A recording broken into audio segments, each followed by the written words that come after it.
শুরুতেই শোকের মাস আগস্ট প্রসঙ্গ।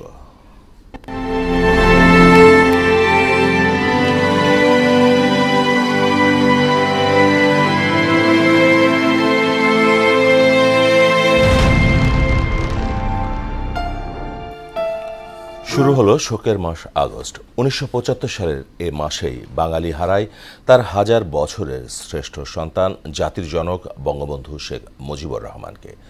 আগস্টের এক কাল রাতে ঘাতকরা শুধু বঙ্গবন্ধুকেই হত্যা করেনি, তাদের হাতে একে একে প্রাণ দিয়েছেন বঙ্গমাতা বেগম ফজিলাতুন্নেসা মুজিব, বঙ্গবন্ধুর সন্তান শেখ কামাল, শেখ জামাল, শিশু শেখ রাসেল সহ পরিবারের ১৬ সদস্য ও স্বজন।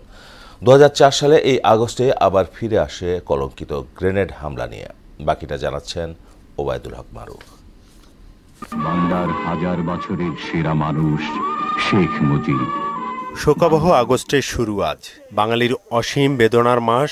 এ মাসের ১৫ তারিখে ইতিহাসের এক ভিন্নতম হত্যাকাণ্ড থেকে শুধু জাতির জনক নন, বঙ্গমাতার সাথে রেহাই মেলেনি বঙ্গবন্ধুর সহোদর শেখ নাসের, পুত্রবধূ সুলতানা কামাল ও রোজি জামাল, ভগ্নিপতি আব্দুর রব শ্রেণিয়াবাদ, ভাগ্নে যুবনেতা ও সাংবাদিক শেখ ফজলুল হক মনি, তার সহধর্মিণী আরজুমনি ও কর্নেল জামিল সহ পরিবারের ১৬ জন সদস্য ও আত্মীয়ের। পরবর্তীতে আবার এই আগস্ট বাঙালির কাছে ফিরে আসে করুণ কলঙ্ক নিয়ে। ২০০৪ সালের ২১ আগস্ট জাতির পিতার কন্যা, বর্তমান প্রধানমন্ত্রী ও আওয়ামী লীগ সভাপতি শেখ হাসিনাকে গ্রেনেড ছুড়ে হত্যার চেষ্টা করা হয়েছিল। ভাগ্যক্রমে সেদিন তিনি বেঁচে গেলেও এই ঘটনায় সাবেক রাষ্ট্রপতি জিল্লুর রহমানের সহধর্মিণী, আওয়ামী লীগের সেই সময়ের মহিলা বিষয়ক সম্পাদিকা আইভি রহমান সহ ২৪ জন নিহত এবং ৫ শতাধিক নেতাকর্মী আহত হন। প্রতি বছর এ মাসটিকে শোকের মাস হিসেবেই পালন করে বঙ্গবন্ধুর নেতৃত্বে গড়া সংগঠন আওয়ামী লীগ। আর ১৫ আগস্ট পালিত হয় জাতীয় শোক দিবস হিসেবে। সর্বকালের শ্রেষ্ঠ বাঙালি বঙ্গবন্ধু শেখ মুজিবুর রহমান। ৩১ জুলাই সন্ধ্যায় জাতীয় জাদুঘরের সামনে মোমবাতি প্রজ্বলন করে শোকের মাসের কর্মসূচির সূত্রপাত করে ছাত্রলীগ।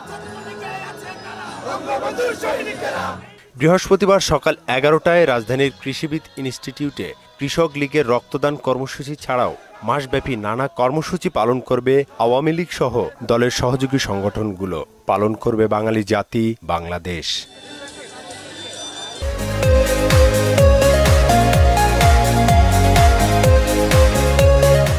ওবায়দুল হক মারুফ, মোহনা সংবাদ, ঢাকা।